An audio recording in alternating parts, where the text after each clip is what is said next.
अस्सलाम वालेकुम नाज़रीन, ये जो पिंकी पिंकी हो रही है इसका मामला काफ़ी गंभीर मामला है। मैं आपके सामने ये मामला रखता हूँ कि ये किस तरह पीपल्स पार्टी को इसके ऊपर ब्लैकमेल करने की कोशिश की जा रही है, जो अब इतलात सामने आ रही हैं, और PMLN को किस तरह कौन से मामले पे ब्लैकमेल करने की कोशिश की जा रही है और ये की क्यों जा रही है। उसके पीछे वजह है 28वीं तरमीम। 28वीं तरमीम के ऊपर ये दोनों पार्टियाँ चाहती हैं कि मंजूर हो, लेकिन अपनी अपनी शराइत भी अंदर रख रही हैं। तो इस वजह से अब जो पिंकी है, ये जो पकड़ी गई है, कोकीन की क्वीन है, इसको पकड़ा जाता है लाहौर से, जो अभी इतलात आ रही हैं, और इनको पकड़ने में हसास इदारे शामिल हैं। यहाँ से आप इस चीज़ का अंदाज़ा लगाएं कि पकड़ने में हसास इदारे शामिल हैं और पकड़ा जाता है लाहौर से, लेकिन इसे शिफ्ट कर दिया जाता है कराची में। और जब कराची में शिफ्ट किया जाता है, वहाँ पे इसको एक मुकम्मल प्रोटोकॉल के साथ लेके आया जाता है, और फिर मीडिया में ये खबरें दी जाती हैं कि इनको इसलिए पकड़ा गया है कि ये बड़े बड़े जो भी लोग हैं उनको ये कोकीन फराहम करती हैं, और उनकी फिर ऑडियो भी सामने आती है। वो इस तरह है कि जब आप मेरा कहना मानेंगे तो आप ब्रांड बन जाएंगे। अब इनकी शादी हुई थी लाहौर में एक DSP के साथ। उस DSP का नाम अभी तक सामने नहीं लेके आ रहे कि कौन सा DSP था, लेकिन एक पूरी कंपेन चल रही है कि कराची में इतना गंदा सिस्टम है। रह वो किधर रही है? लाहौर में। अब लाहौर में क्यों नहीं इसके ऊपर बात की जा रही है, लाहौर से क्यों नहीं पकड़ के इसको लेके सामने आया गया? उसकी एक वीडियो आती है जब इसे पकड़ने के लिए जाते हैं लाहौर में, तब वो तैयार बैठी होती है। उसे पहले पता होता है कि मुझे पकड़ने के लिए लोग आ रहे हैं। इस तरह की जो एक बातें हो रही हैं कि पिंकी के ऊपर कल से लगे हुए हैं, पूरी कंपेन चल रही है। तो अब शहबाज गिल साहब एक रिपोर्ट कर रहे थे कि ये वाला मामला एक बड़े साहब की तरफ से आया है कि इसको आप लोगों ने पीपल्स पार्टी के खिलाफ किस तरह यूज़ करना है, कि सिंध में हुकूमत ख़राब है, कराची में इसकी स्मगलिंग हो रही थी, कराची में क्वीन बन रही थी, बिक रही थी, वो लाहौर में रही थी, बिक कराची में रही थी और इस्लामाबाद में। अब ये वाला मामला पहुंच गया पार्लियामेंट तक भी। इस कोकीन क्वीन का पार्लियामेंट में फैसल सलीम मांडी वाला जो है, अब वो कौन है? फैसल सलीम मांडी वाला जो वहाँ पे चेयरमैन थे उस कमेटी के, वो PTI के रुकन है मुबीना तौर पे। उनको इमरान खान साहब ने कहा था कि आप छोड़ें ये वाली कमेटियाँ, लेकिन उन्होंने नहीं छोड़ी थी। जो एक अभी तक की इतलात हैं, उन्होंने कहा कि ये जो मामला है हम DG ANF को भी बुलवाएंगे, उन्हें कहेंगे कि हमें इसके ऊपर ब्रीफिंग दें।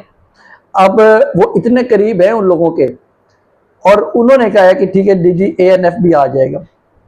अब DG ANF जो होते हैं वो सबको पता है कि एक आर्मी का हाजिर सर्विस ऑफिसर होता है, क्योंकि जब राना सनाउल्लाह को पकड़ा गया था तब शहरयार अफरीदी ने भी कहा था कि मुझे DG ANF ने सारी ब्रीफिंग दी थी कि किस तरह राना सनाउल्लाह मंशियात लेके जा रहा था या सारा कुछ हो रहा था। बाद में राना सनाउल्लाह ने कहा कि पहले कहते रहे कि उन इदारों ने मेरे ऊपर ये वाले काम किए हैं, फिर कहते रहे कि हुकूमत ने किए हैं। जब उन्हीं इदारों के साथ मिल के बंदर बांध करके हुकूमत में आ गए थे और वज़ीर दाखिला बन गए थे, लेकिन कोई कार्रवाई नहीं कर सके थे राना सनाउल्लाह उनके खिलाफ। तो अब भी DG ANF ने आना है, उनको तलब किया गया है, और सेक्रेटरी दाखिला को भी तलब किया गया है कि आप आएँ और इस जो ये कोकीन की क्वीन है इसके बारे में आके हमें बताएं। इसके बारे में कहा जाता है जो इंकशाफ हो रहे हैं मुख्तलिफ ज़राए के हवाले से कि ये खुद बनाती थी कोकीन, और जो इसकी अपनी कोकीन होती थी ये बहुत महंगी कोकीन बिकती थी, बाकियों की कुछ कम रेट होता था, इसका अपना ब्रांड था और ये ब्रांडेड करके आगे बेचती होती थी। आज तक क्यों नहीं पकड़ी गई? अगर जो अब हसास इदारों ने इसके ऊपर कार्रवाई की है तो इतना हाई लेवल पे आके पहले क्यों नहीं पकड़ी गई? पहले कहा जाता कि पकड़ी गई थी और इसको शिफ्ट किया गया था लाहौर में। जब पकड़ के तो वहाँ पे कुछ 7 करोड़ रुपया ये दे के रिश्वत छूट गई थी, लेकिन तब भी कोई मामला हाईलाइट नहीं हुआ था। अब इसको हाईलाइट करने के पीछे सारी वजूहत सामने आ रही हैं कि किस तरह पीपल्स पार्टी को एक दबाने की कोशिश की जा रही है। आज एक रिपोर्ट हो रहा है कि एक वजीर से सवाल किया गया जो हुकूमती हैं उनसे, तो उन्होंने कहा कि देखें ये जो क्वीन है इसके मामला तो उछलेगा, क्योंकि हमने बजट मंजूर करवाना है, तो इसलिए मामला तो ये उठेगा। तो ये मामले चल रहे हैं। बजट बनाने के लिए भी आईएमएफ की टीम पहुंच चुकी है। आईएमएफ की जो टीम आके यहाँ पे बैठ के बजट बनाने जा रही है, वो बहुत सख्त बजट होना है इस अवाम के ऊपर। आईएमएफ जो है वो लगातार इस अवाम के ऊपर जुल्म करने में पेश पेश है। उसे क्या लेना देना है कि मैं यहाँ पे कौन से अपने टैक्स लगाऊं या ना लगाऊं, वो चाहता है अपना पैसा वापस। वो पैसा अगर ये वापस करेंगे तो ही वो आगे इनके साथ मुआहदा करेगा। तो आईएमएफ हमारा बजट बना रहे हैं। ये जो इम्पोर्टेड वजीर ख़जाना लेके आए हुए हैं, ये हमारे करता धरता, उनकी ये वाली हालत रह गई है कि बजट बनाएंगे आईएमएफ वाले आके। शर्म से डूब मरना चाहिए जब ये वाला मकाम आता है किसी मुल्क के ऊपर। अभी हम डिफ़ॉल्ट नहीं हैं, ठीक है ना, ये मेरे पाकिस्तान की जेहन में चीज़ रख लें, हम लोग डिफ़ॉल्ट नहीं हैं। ये तो हमें कुछ प्रोपेगेंडा करते रहते हैं लोग कि पाकिस्तान डिफ़ॉल्ट के दहाने पे है। डिफ़ॉल्ट नहीं है, बस आईएमएफ आता है, हमारा बजट बनाता है और निकल जाता है। और पीछे जो गरीब अवाम है उनके ऊपर अजाब बनना होता है कि उन्होंने वो टैक्स भी देने हैं, वो सारा कुछ पूरा करना है। अब PMLN के लिए क्या किया जा रहा है 28वीं तरमीम के बारे से कि वो भी चूँ चाँ ना करे। बजट तो होना है मंजूर, वो तो जो कुछ कर लें। अली मीर गंडापुर ने कर लिया था बजट मंजूर, तो इनकी क्या जरूरत है कि ये मंजूर ना करें। तो बजट के हवाले से जो बात है वो तो अलग है। 28वीं तरमीम के हवाले से जो बात है कि PMLN जो है, इनको इमरान खान साहब वाला रास्ता दिखाया जा रहा है कि खबरदार अगर आपने कुछ हेरा फेरी की तो इमरान खान साहब को हम निकाल सकते हैं। ये बात अपने ज़हन में रख लें। अभी सुहेल अफरीदी ने भी यही कहा कि एक हफ्ते तक इमरान खान साहब को शिफ्ट कर दिया जाएगा शिफा में, और ये कर भी सकते हैं। ये इस तरह कर सकते हैं कि इमरान खान साहब को करें हॉस्पिटल में शिफ्ट, वहाँ पे करवाएं 28वीं तरमीम करवा के फिर इमरान खान साहब को उठा के ले अडियाला जेल में। उनका काम निकल गया, इमरान खान साहब जो है बाढ़ में, और ये जो हमारे बैठे हुए हैं अपोजिशन वाले पाकिस्तान में, वो अपना खुश होकर फिरते रहेंगे। वो हुकूमत को ना कोई ताकत रहम देंगे, ना कोई एहतजाज करेंगे, ना कुछ करेंगे। अवाम गरीब ने मार खानी है। ये MNA बन के बैठ गए, इनकी तनख्वाहें 12-12, 14-14 लाख में तनख्वाहें हैं, पेट्रोल फ्री में है, घर फ्री में है, इनको क्या लेना देना है। तो ये एक मुकम्मल सिस्टम इस टाइम चल रहा है कि अब इधर से इनको दबाने के लिए PMLN को इमरान खान, पीपल्स पार्टी को दबाने के लिए इस किस्म के ओछे हथकंडे ये अब चलने शुरू हो गए हैं। आज एक और मंडी लगी हुई थी, तमगों की मंडी। ये वाली मंडी लगती रहती है पाकिस्तान में। उन लोगों को तमगे दिए जाते हैं जिनका कोई भी जिंदगी में किरदार नहीं है। अवैस लगारी उसको तमगा दिया जाता है कि उसने बिजली के महकमे में बहुत नुमाया काम किया है। क्या नुमाया काम किया? 18-18 घंटे की लोड शेडिंग हो रही है। वो खुद कहता है कि मेरे हल्के में 18 घंटे की लोड शेडिंग है, मैं वजीर होने के बावजूद अपने इलाके की लोड शेडिंग कम नहीं कर पा रहा, या वहाँ पे लोड शेडिंग कम नहीं कर सकता।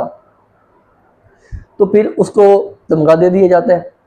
यहाँ पे तमगे कोई मेरिट नहीं है तमगों का, एवं उठाया घुसेड़ दिए तमगे, चलें जी आप लोग लें तमगा लें, जान छोड़ें, आप यहाँ बल्ले बल्ले करें खड़े होके। और दूसरा दिया जाता है शाहिद अफरीदी को। शाहिद अफरीदी ने कौन सा तीर मारा हुआ है? ना आज तक उसने कभी वर्ल्ड कप जीता है, ना उसने कभी कोई 50 मैचों में एक मैच में परफॉर्म करेगा तुक्के के साथ और बात ख़त्म। आज तक उसने कोई वर्ल्ड कप कप्तानी में रहा है, मुख्तलिफ लीगों में रहा है, उसने कोई ट्रॉफी जीती है। लेकिन तमगा दिया गया है जी, उसने बहुत बड़ा कारनामा किया है क्रिकेट की दुनिया में, एक खिलाड़ी था। लेकिन उसको असल जो तमगा दिया गया है वो दिया गया है जो इनके उसने बूट पॉलिश की है। यहाँ पे जो वो बार बार इनके बूट उठाने में लगा हुआ था, इनके PR बनाने में लगा हुआ था, असल तमगा उसको इस चीज़ पे दिया गया है। उसको इस चीज़ पे नहीं दिया गया कि उसने बहुत बड़ा तीर मारा है या उसने बहुत बड़ी क्रिकेट खेली है, जो उसने बड़ा पाकिस्तान का नाम रोशन किया है। कौन सी फील्ड में उसने नाम रोशन किया है? इससे बड़े बड़े खिलाड़ी रहे हैं जिन्होंने इससे बड़े बड़े काम किए हैं। इमरान खान के मुकाबले में इसको लॉन्च करने की हर टाइम कोशिश की जाती है। अच्छा, हैरानी हो रही थी हमें कि जवाद अहमद को अभी तक हमने नहीं देखा था कि हो सकता है उनका नाम इन्होंने कहीं एंड पे रखा हो। जब तक मैं ये व्लॉग बना रहा हूँ तो तब तक तो हम लोगों ने नहीं देखा कि जवाद अहमद और इकरार हसन को कोई अवार्ड दिया गया है, उनको भी देना चाहिए। वो भी काफ़ी कोशिश कर रहे हैं, वो भी लगे हुए हैं उठा उठा के भागे हुए हैं शूज़ के हमें भी दिए जाए अवार्ड। तो ये इनके एक चल रहा है मुकम्मल तौर पे कि किस तरह एक मंडी लगाई हुई है। और जजेस की जो अय्याशी हैं, पंजाब हुकूमत ने अब जजेस के घरों के लिए बड़ी बड़ी ग्रांटें मंजूर करना शुरू कर दी हैं। उसमें ये है कि जो जजेस वहाँ पे हैं उनके लिए गाड़ियाँ, उनके सीलिंग का फ़ंड, उनके अर्दलियों का फ़ंड, उनके अर्दलियों के लिए भी फ़ंड रखे जा रहे हैं कि इन्होंने इतने इतने पैसे अपनी अर्दलियों को देने हैं। 1,70,000 से ऊपर इन्होंने कार मोनेटाइजेशन के हवाले से रख दिया है कि इनकी कार मोनेटाइजेशन के हवाले से इनका बजट रख दिया गया है। ये हालत है पाकिस्तान में। तो जजेस यहाँ पे क्या फ़ैसले करेंगे बैठ के जब वो यहाँ से इस किस्म की मराद इजाफी ले रहे हों। एक वफाकी आईनी अदालत में देख लें, अवाम को कफ़ायत शुमारी का दर्स दिया जाता है, वहाँ पे जो अमल है उसकी 50% तनख्वाहें बढ़ा दी जाती हैं। ये मुकम्मल सिस्टम चला रहे हैं। तो इस तरह के साथ सिस्टम पाकिस्तान आगे तरक्की करेगा? IMF क्यों नहीं आएगा पाकिस्तान में? जब आप लोग अशराफिया के लिए अलग दुनिया बना के बैठे होते हैं, अशराफिया की माओ बहनों को आपने घसीट घसीट के फेंकना होता है और पिंकी जो होती है उसको आपने सलूट मारने होते हैं, उसको आपने किसी पार्टी के खिलाफ इस्तेमाल करना होता है। तो जब इस तरह की हरकतें करेंगे आप लोग तो पाकिस्तान में कहाँ से सरमायाकारी आएगी? वो इकबाल अफरीदी के बेटे के हवाले से बात हो रही थी कि तलाल चौधरी ने कहा कि जो डिप्लोमेटिक पासपोर्ट है उसका इस्तेमाल किया गया है। उन्होंने अपने बेटे को वो पासपोर्ट इस्तेमाल करके बाहर भिजवाया और उसके ऊपर उन्होंने वहाँ पे जाके असाइलम ले लिया। असूली तौर पे वहाँ पे ना उस पासपोर्ट पे असाइलम हो सकता है जो डिप्लोमेटिक पासपोर्ट है उसके ऊपर, और अगर लिया गया तो ये फिर बाद में मामला ख़राब हो जाएगा उनके लिए। लेकिन वो इकबाल अफरीदी कहते हैं कि हम यहाँ पे रहें कैसे? इस मुल्क में इंसाफ नहीं है, हम इंसाफ के लिए बात करेंगे, हमें उठा लेंगे, हमारे बच्चों को उठा लेंगे। उसने जाके असैलम लिया तो उसने ठीक किया। वो कहते हैं कि अगर मुझे पता चला तो मैं भी असैलम लूँगा कि इमरान खान साहब की रिहाई नहीं होती तो मैं भी जाके असैलम ले लूँगा। तो मुल्क की तो ये हालत है, और ये हालत बदतर किसने की है? इसी निज़ाम ने की है। अच्छी भली सरमायाकारी चल रही थी पाकिस्तान के अंदर, पाकिस्तान अपनी तरक्की की तरफ जा रहा था। फिर अंदर आते हैं जो एक माफिया है वो आके बेड़ागर्क कर देते हैं। वो उधर जीबी में क्या काम करते हैं? नवाज शरीफ साहब ने कहा था कि मैं बड़ा मेरिट पे जाके हम वहाँ पे काम करेंगे और बड़ा वहाँ पे हम जो करेंगे वहाँ पे कंपेन करेंगे, हम अपने काम के ऊपर कंपेन करेंगे कि हमने कितना अच्छा काम किया है।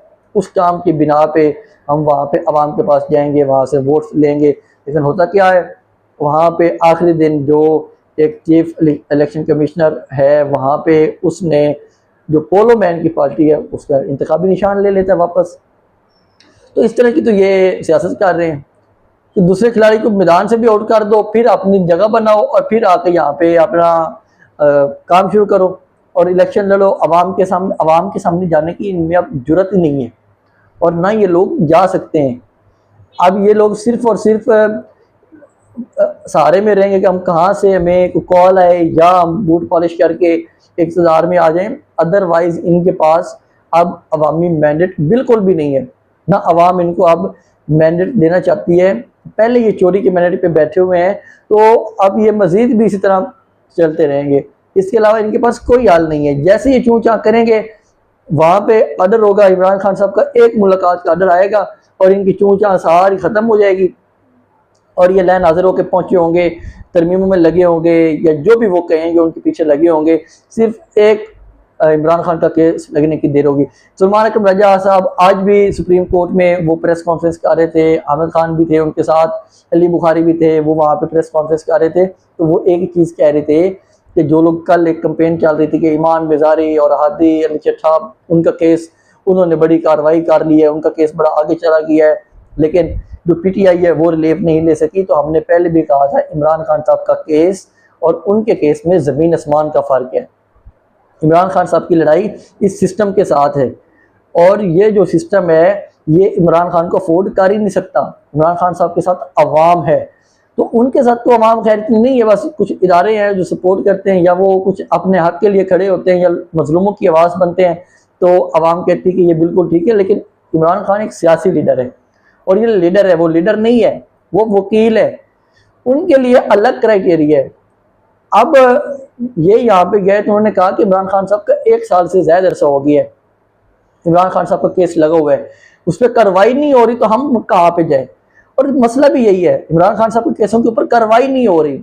ये बार बार कहते हैं कि हाँ जी इमरान खान साहब के केस आगे क्यों नहीं जा रहे, आगे क्यों नहीं जा रहे, इस तरह क्यों नहीं हो रहा, उस तरह क्यों नहीं हो रहा। तो असल मसला यही है, अच्छा इमरान खान के सारे केस लग जाए, सारे जज उन्हें छोड़ दें, तो क्या इमरान खान साहब को ये सिस्टम बाहर निकलने देगा? सवाल ही पैदा नहीं होता। जिस दिन इमरान खान बाहर आया, ये सिस्टम अपना बिस्तरा बोरिया गोल करना शुरू कर देगा। तो इसलिए ये सिस्टम इमरान खान को अफोर्ड ही नहीं कर सकता बाहर आना उनका। तो अब अगर इनके ऊपर ये कंपेन चलाई जाती है कि इमरान खान साहब के केसेस नहीं जा रहे, तो केसेस वो लेके जा रहे हैं, केसेस जा रहे हैं, लेकिन आगे जो चीज चल रही है कि उनकी आगे सुनवाई नहीं हो रही। तो उसमें क्या किया जाए? उसमें एक हल है, मज़ामत। उसमें मज़ामत की जाएगी तो फिर ही उसका नतीजा बाहर आएगा। आज फिर मौलाना फजल रहमान साहब की मुलाकात भी होती है मूल खाना के से, उनकी मुलाकातें बहुत तेज़ी से हो रही हैं। तो इसका ये मतलब है कि जो 28वीं तरमीम है वो ड्राफ्ट फाइनल हो चुका है, अब आगे मामला बढ़ने वाला है। तो इससे पहले पहले इनको कहा गया कि भाई सुलह करनी है तो कर लें जो दूसरी पार्टी है, नहीं तो हम इनके साथ भी राब्ते रखेंगे, क्योंकि मौलाना फजल रहमान जो है ये 12वें खिलाड़ी हैं और ये हमेशा उनके साथ कंफर्टेबल रहते हैं और ये मामलात को इनकी फेवर में लेके आने की कोशिश कर रहे हैं कि किसी न किसी तरह हम दोबारा में इक़्तिदार में आके बैठ जाएं और मुझे ये कम अज़ कम वज़ारत आला दे दे KP की, या कुछ इस किस्म का सदर तो बना ही देना कम अज़ कम। वो हर वक्त एक उनकी ख्वाहिश है सारी ज़िंदगी की कि मुझे किसी न किसी तरह सदर बना दिया जाए। तो उनकी मुलाकातें लगातार हो रही हैं और आगे बजट भी आना है, बजट मंजूर हो जाना है। बजट मंजूरी कैसे नहीं हो सकती, बजट तो हर हालत में मंजूर होना ही होना है। तो ये इनके मुकम्मल जो प्लानिंग चल रही है मैंने आपके सामने रखी है। तो मज़ीद भी जो अपडेट्स होंगी हम आपके सामने रखेंगे। चैनल को सब्सक्राइब जरूर किया करें। अल्लाह हाफिज़।